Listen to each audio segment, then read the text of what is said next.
What better way for a father and a son to bond over than their mutual love for the Dallas Cowboys? Hi, I'm Michael Davis with my dad, Mac. We're a star-studded son and dad duo on the Star-Studded Cowboys Network, powered by Fans First Sports Network. And this is Dad and the Boys. You may be watching us on the Boom Broadcasting YouTube channel. We just flashed a graphic on for the Duane Thomas, who passed away, a former Dallas Cowboy. Spent time somewhere else around the league as well. We're not going to mention his Washington stint, but he did score the first ever touchdown in Texas Stadium a little bit before my time, but this is why we do a podcast with a son and a dad, because my dad may have more memories about Duane Thomas than I do. Well, first of all, I mean, being a Dallas Cowboy fan, for those of you out there, you know that we have players in our team history that have a checkered past. Duane Thomas is no exception. His wasn't within run-ins with the law or anything, but with administrative side. Gil Brandt, Tex Schramm, and Tom Landry often was alienated from his teammates, even in the locker room. And rumor has it, or story has it, that he was the MVP of Super Bowl that we beat the Dolphins in 71, right before their undefeated season. But he didn't have a good relationship with the media. And so they ended up not knowing how he would react, ended up giving that award to Roger Staubach. I don't know that you could really ever say that you gave anything award-wise to Roger Staubach. Most of the time, he earned it. Yeah. It's kind of like when I'm out riding, somebody says, well, you gave a one finger salute to someone. I said, no, they earned it. I will tell you what, I might be getting myself in the doghouse for this, but I was really close one day earlier this week to giving that salute, but I'll say on air that I kept myself in check. But no matter the history, anyways, still needs to be remembered. He does, and he's a part of the Dallas Cowboy family, and he was instrumental in the first Super Bowl. And if you remember when we was talking about how I became a fan, it was right around that age where Duane Thomas's run to the Super Bowl was that I did become a fan of the Dallas Cowboys. A lot of memories of him, no, not necessarily, but a lot of stories from the media and from the team and from my parents telling me about Duane Thomas and why he's not still with the Cowboys, even though he was great and he was a former first round pick of our Dallas Cowboys. It's just sad to see anybody pass. He born in 1947, died in 2024. We wish him and his we wish his families and his loved ones peace during this time as they deal with his passing. Yeah, unfortunate news to hit the Cowboys in the last week. But they did start preseason. They were in LA for this game, and we'll talk about the practice incident with Albert Huggins a little later on this episode. But the Cowboys failed to win in preseason. Everybody, chill. It's preseason. The score does not matter. Just clarify, because I'm tired of seeing Twitter. The Cowboys did lose 12-13. There were a few highlights from this game, including not one, not two, not three, but 4 interceptions that the Cowboys defense had over Stetson Bennett. Yes, if you recognize that name, he was a college legend.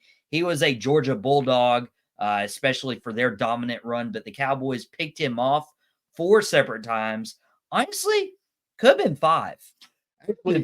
Actually, it was 5. Unfortunately, they or it could have been 6. I thought I forgot about it. On the 5th one, I was sitting there watching the game, and I was like, "Uh-oh!" They said flag down. I says, "Yep, it's holding."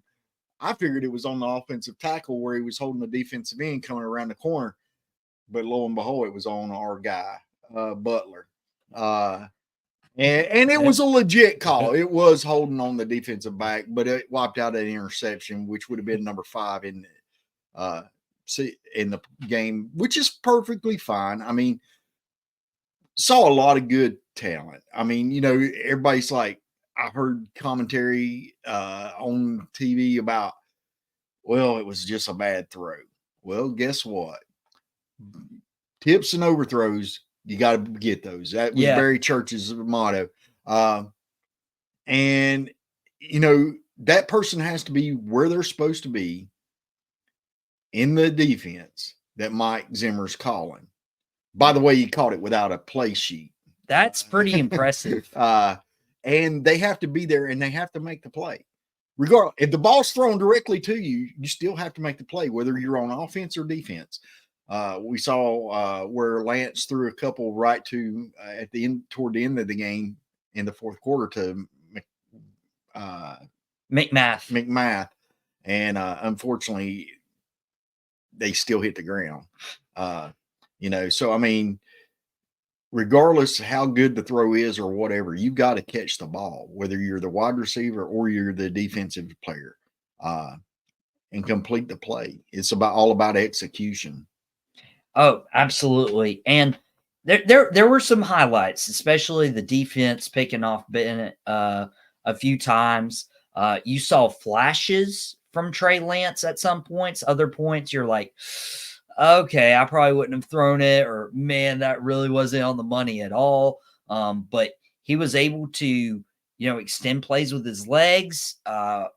Personally, was really disappointed with, the offensive line in the third and fourth quarters. More than likely, those guys won't see the field come regular season on the offensive line. This but is true. I mean, that would have helped Trey Lance do a much better job, especially in the third and fourth quarter. There was one guy I was like, man, he's getting picked on, and it was Eric Scott. Eric Scott was getting picked on left and right. Rams had this wide receiver Whittington who had like 6 catches, 74 yards. Yeah. Like it was ridiculous. Well, and another thing, again, because I've been a big proponent for Trey Lance. You really have, and maybe a little too much. And there was moments, but you have to realize Trey Lance, since starting in high school or college, has only thrown like 800 passes in a game. I mean, he was a number 3 overall pick, and that was by a highly thought of organization and general manager. I mean, John Lynch is one of the premier general managers in the league. Yeah. Highly thought of by other media, NFL insiders.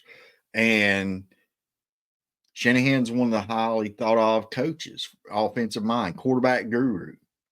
They saw something in him and picked him number 3 overall. But the reason I said that he's only thrown, like I read that it was like 800 passes since high school, was you got to realize Dak Prescott threw almost 500 passes last year. Yeah. Experience. He's been, a lot of that is he's been injured. Like we were talking the other day, part of Trey Lance's issues have been 2-pronged. One, he's had untimely injuries. 2, he finally gets the guy out there, Garoppolo. Yeah. And who had led San Francisco really well during his time. Even to a Super Bowl. Trey Lance finally gets his shot. Wins the starting quarterback job. He gets injured in game 2. And what happens? Brock Purdy. Well, that's kind of similar to when Tony Romo was finally getting a running game. Ezekiel Elliott was drafted, goes into preseason, gets injured, and along comes Mr. Prescott. Well, Romo never really got to take another snap until the final game of the season, and that was just for a series. It looked really great during it, but it became Dak Prescott's team. And you can't fault the 49ers for that, saying, well, we've got this investment in Lance. but we've only got a Mr. Irrelevant in Purdy. Well, guess what? Brock Purdy's going to cost a lot less than Trey Lance at that point. At that point, but not only that, he has shown you, he has put it on tape. He has shown you that he's capable of doing this. And Lance hasn't had that opportunity due to the injuries or others above him, vets or whatever. And it just goes to you pull the trigger and you say, okay, we're going to trade Lance if we can get something out of him, and we're going to take and keep Brock Purdy as our leader. Yeah. And move forward for the chemistry of the team. And I respect them for doing that. Now, will Lance be a fixture in the Dallas Cowboy organization beyond this year? Who knows? It may be as a backup. It may be off the team. It may be as a starter, at some point. It may be trade bait. It may be trade bait. We don't know. I hope that he does great, simply because he's wearing that star. It doesn't matter who you are. If you wear the star, I'm pulling for you. You're my guy. We talked about Cooper Beebe, wanting him to start. Hey, if it's Brock Hoffman, baby, whoever the better player is, put them out there. I don't care what they get paid. Yeah, it was an interesting preseason game. I'm going to hold all of my reservations or judgment on Trey Lance until I see another game from, because he didn't even play a preseason game for Dallas last year. I can't remember who it is and all, but you're going to get a kick out of this. I heard one out of pocket prediction. What? That by the end of the year, and I can't remember if it was Patrick No-C Walker or Nick Harris that made the prediction on the mothership that by the end of the year, one of the best wide receivers on the team will be none other than Jalen Brooks. I hope so. I really hope so. Was not impressed by these wide receivers this game. Because I think the big part with Trey Lance was either the offensive line protection or the wide receivers just weren't getting open on their routes. But Jalen Brooks did make a really good catch in that first quarter where he came back for the ball. And I think Trey Lance didn't put the ball on the money at that point, and Brooks adjusted for it. If it's one of these Jalen's, either Tolbert or Brooks that step up, I would absolutely love it. Yeah, and especially, we've got CD waiting on his contract. It'll take him a little time to ramp up once he is signed. We also have Brandon Cooks, who is got a little bit injury scare there yesterday in practice. So hopefully he's going to be all right. It's nothing more than a visit to the injury tent for a brief moment. And the way the NFL has been going with here lately with injuries, anytime you hear anybody going to the injury tent or medical tent, you get a little nervous. Yeah, especially having it this early in the year. We had one of our episodes, talking about Sam Williams and his unfortunate injury, but the Cowboys have made some moves to add to that defensive line. We're going to take a short commercial break on Fans First Sports Network. If you're listening to the audio feed over there, if you're on Boom Broadcasting, we'll stay right here. And when we come back, not only are we talking about these new additions, but we're going to talk about a situation in practice that should not have happened next on Dad and the Boys.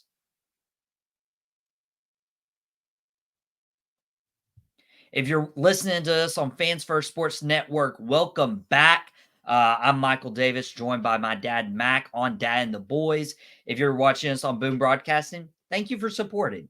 And I was not looking forward to this conversation because, my dad always, if he's wearing the star, he has the support. But there's this guy who decided to be an idiot. And I mean an idiot on the practice field. And it's went viral. People have seen it on social media and everywhere. But this guy, Albert Huggins, we talked about this guy a week ago, and we're saying, hey, Dallas got him, give him a chance. You never know what will happen, especially getting into Mike Zimmer's system. And then what does he do? He decides to have like a drill, whatever. He gets past the offensive lineman and he decides to shove the staff member for the LA Rams. Now, I am very, very, very, very, very upset at this because this was totally uncalled for. This was unnecessary. And I don't there was no excuse, right? Like if it was a quarterback for the Rams or the Cowboys in the backfield, we would be outraged at what happened. Okay. The fact that he wasn't even a player that he had to shove and push over makes me upset. It makes me sick. And I don't see there being any excuse for it. But in addition, imagine if this happens in a game where he costs us 15 yards and now we're losing the game because we got a team in position for a field goal. Like you can't have these boneheaded guys on the team. Well, I'm not a proponent for cutting Albert Huggins just yet, and I'm not going to make a defense, an argument for what he did. Little context to the scrimmage there that they were practicing on. He went back. He was beating offensive lineman into the backfield, and he approaches the intern, the staffer for the Rams, who was in that practice being the pseudo quarterback for that exercise. Yeah. Now, if he'd have walked up to him and barely touched him like that, just saying down, no problem. But he extended his arms and pushed him, and the kid fell. There was no reason for that. It got him ejected. Hopefully,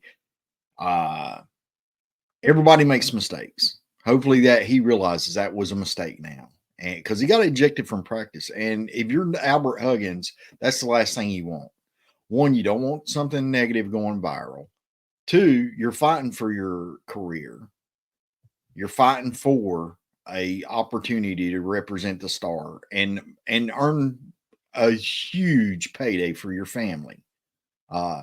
Yeah, it may not be a Dak Prescott type of payday or a CD Lamb or a Micah Parsons, but NFL players get paid very, very well. Even if you're on the practice squad, you're exceeding what you would typically make out here working at a public job. And it gives you that notoriety. But what he did, unfortunately, has got him to where not only is it out there for Dallas to see and for the Rams to see, but there's 30 other teams that saw that too. So no, there is no defense for it. I'm not trying to make excuses. He was doing a rep. He should have walked up, touched the guy like, hey, I just sacked you. He didn't have to push the guy. And unfortunately, it happened that way. He got ejected. Hopefully, he uses it as a learning tool.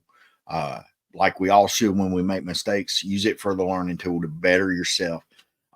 Because I'd hate for that one instance to cost him and his family an opportunity. I'll remember this next time when I make a mistake and you're like, Dad. There is no excuse. That's the only thing you need to remember out of that. There is no excuse. there is no excuse. No, it's learning experience. But that upset me because I'm like, that is not how you represent a Dallas Cowboy organization. That's not how you represent yourself as an NFL player. And again, like this isn't Micah Parsons. Like if Micah Parsons does this, yeah, it goes viral. Yeah, it's so upsetting. But Micah Parsons probably isn't getting cut for this. Albert Huggins might not make it out of camp. He very well may not make it out of camp. And with the fact that we just traded for Jordan Phillips. Yeah. With the Giants. And Jordan Phillips played very well. I remember him from when he was in Buffalo. Mm-hmm. with the Bills, and he was a talent. He was a force. He's a big boy, and I like big boys are my favorite. Us big boys got to stick together. So Jordan Phillips is a talent, and Albert Huggins is not on that level. Oh no. There's even individuals making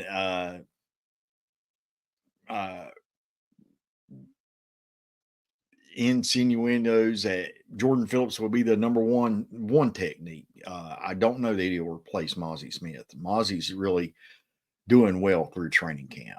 Yeah, doing a lot better in Mike Zimmer's system, and he will get better. Zim will bring out the best in him, and if Zim and Greg Ellis is amazing. As an individual and as a coach, I mean, the knowledge that man has, listening to him on interviews and stuff is amazing. And I think that Mozzie will make that corner. Last year, and again, I'm not throwing shade on Dan Quinn. Dan Quinn came in when our defense was really struggling and abysmal. It was bad. But Dan Quinn's a good defensive coordinator, great defensive coordinator, some would say. Dan Quinn's rise and the defense's rise also coincides with Mr. Parsons coming to town. So, I mean, that is a plus. But, Dan asked Mozzie to come in. They drafted him in the first round, which is amazing considering if follow the Dallas Cowboys, they typically don't draft defensive tackles in the first round. Last one was Russell Maryland. And then they put him doing something that he wasn't used to doing while he was at Michigan. They asked him to lose weight, rush the passer. That wasn't his game at Michigan. Why do you buy something and pay such a premium price if then you're going to turn around and change it? Yeah. You got to, what got him to the dance, what got him to the NFL, you're asking him to do something different now. And that wasn't really the smartest thing that Dan Quinn ever did. It took away from his ability to perform on the field. And Mozzie Smith was a highly regarded draft pick. I mean, across the league. And so, I'm kind of curious to see what Zimmer brings out of him. Yeah. So Albert Huggins might not be on the team. Jordan Phillips is after an in-division trade. Was it the only trade? Just a few hours after our last Dad and the Boys episode last Friday, we traded Nashawn Wright for Andrew Booth, the corner from Minnesota, but played at Clemson with the Tigers. Real quickly, because we got to get a couple sign-ins in here as well. Do you like this corner for corner swap? I do. I like Andrew Booth. He was a second-round pick out of Clemson, and I think he gives us a little bit more upside. Plus, he adds a year of to our cornerback depth in the room. I do think that this will be a little bit better than the last time we swapped corners with Miami, where we gave up what was it? I can't remember who we gave up, but I remember we got Noah Biganagi. Yeah. We gave up Toast because we saw him get toasted in Jacksonville a lot, unfortunately. But this also allows us another year with Andrew Booth when we were going to have to re-sign Nashawn Wright. And I don't think Nashawn Wright would have got re-signed. The biggest thing Nashawn Wright did for our team was in special teams. But I mean, would he been that person that we would have kept around for, like Goodwin? Yeah. For years and years as just a special teamer and depth, maybe. I don't think we would have. I do like the trade. Yeah. And you said there was a couple more signings there that you wanted to go over. Oh yeah, you said you liked your big boys. I do. You got a guy from the UFL, Cole Cabral, an offensive lineman. Dallas probably watched that preseason game, and you're like, you know what?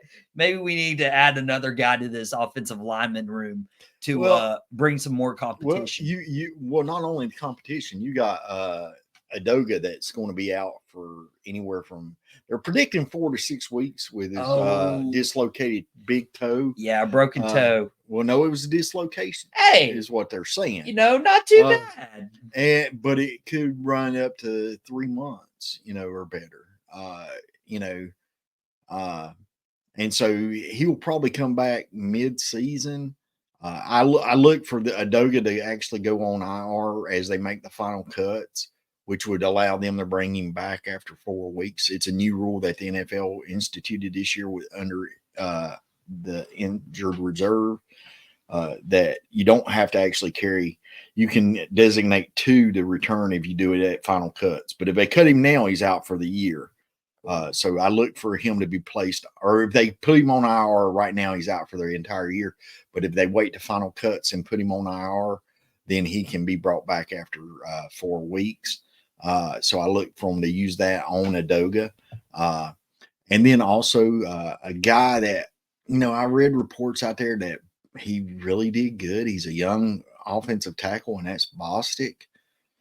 And I remember seeing Bostic get beat quite a bit, and the guy ended up back there with Lance trying to either do a Houdini Tony Romo impression or trying to unload the ball under duress. So I think this is a depth signing. I don't look for Mr. Cabral to be there at the end of the cuts. But show up. Show up. Help us out right now. Hey, surprise me. Again, I want the best 53 out there. I don't care what their names end in. Well, there's one guy that I mentioned on this podcast when we had to report Sam Williams and his injury, that I was like, you know what? It wouldn't be a bad idea for the Cowboys to kick the tires on this guy. We signed Carl Lawson. And that's a good signing. That's a good signing. He's just a few years removed from 8.5 sacks. He also was, he played when under Paul Gunther, who is our defensive assistant or one of our defensive coaches right now. I'm looking forward to seeing what he can bring to the table and give us some experience on the defensive line. Right now, we got Tank and we've got Micah. Well, and the thing of it is they're moving Micah around a lot. Yeah. They're moving him to linebacker. They're wanting offenses to be like, where's Waldo? Use him as kind of Waldo. Where's Micah? Where's Micah? And have to figure it out. And Zimmer's good at disguising. They're using Micah at linebacker. They're using him here. They're using him on this side. They're using him on that side. They're using him rushing up the A gap. Couldn't use Micah as a running back. Just like high school. Michael would play offense if they let him. Just like Travis Hunter. I don't know that there's a position out there that Micah probably couldn't play on the team. Yeah. I mean, the kid's amazing. And that's the funny thing is I can sit here and call him a kid because he's going to be 24, 25 this year. It doesn't seem like it. I mean, it seems like he's been there for the last 7-8 years, but he's young and he's just going to get better. And I'm looking forward to watching him wear that star for a long time to come. Because he will get signed, guys. He will get signed. Jerry Jones is not letting Micah Parsons leave. Jerry is a businessman. And Jerry, contrary to what people think, they think that he's all about the money and getting money. Jerry has said it more times than one, and I believe him. I would cringe to know what the figure would be on the check if he thought he could write it to buy a Super Bowl. Jerry's getting older and he wants that last or another. Yeah, he wants Another another. moment. And I hope he gets that. And I hope these people that we signed allow us to do that. And hopefully they will. But and and that's going back to how we opened the show. Duane Thomas was there for the first one, and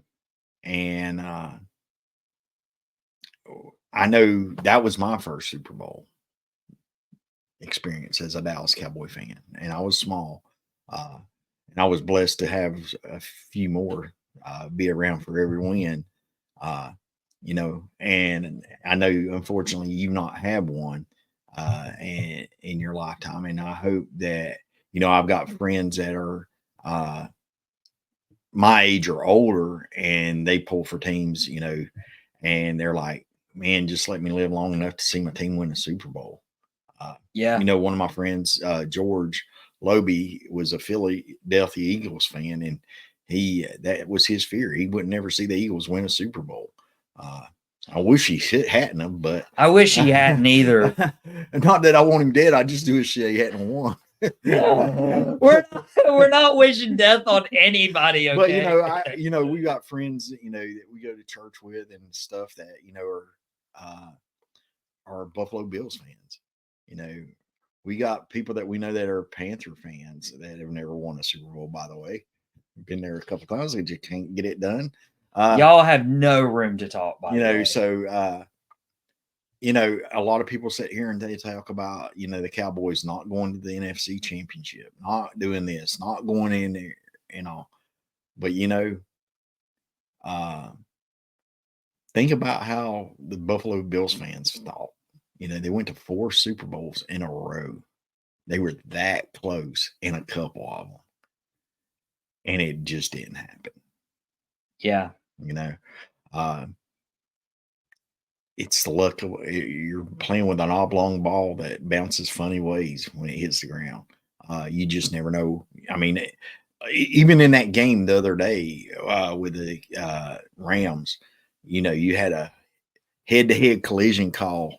Refs, I guess y'all are in preseason too, because there was no head-to-head contact in that.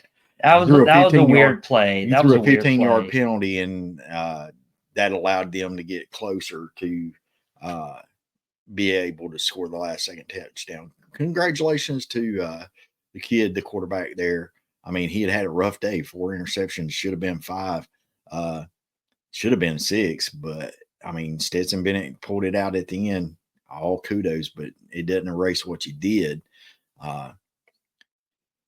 So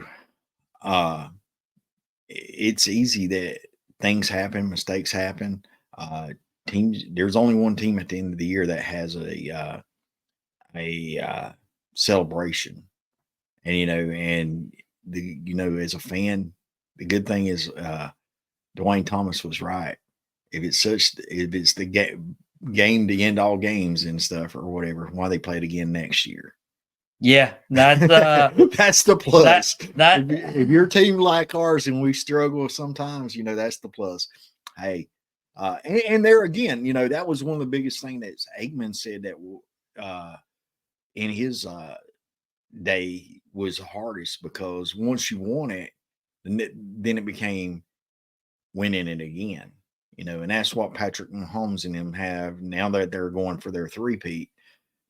The expectation, you got to go win it again. You're the defending champs. Yeah, it's great you won that Super Bowl. Now you got to go win it again.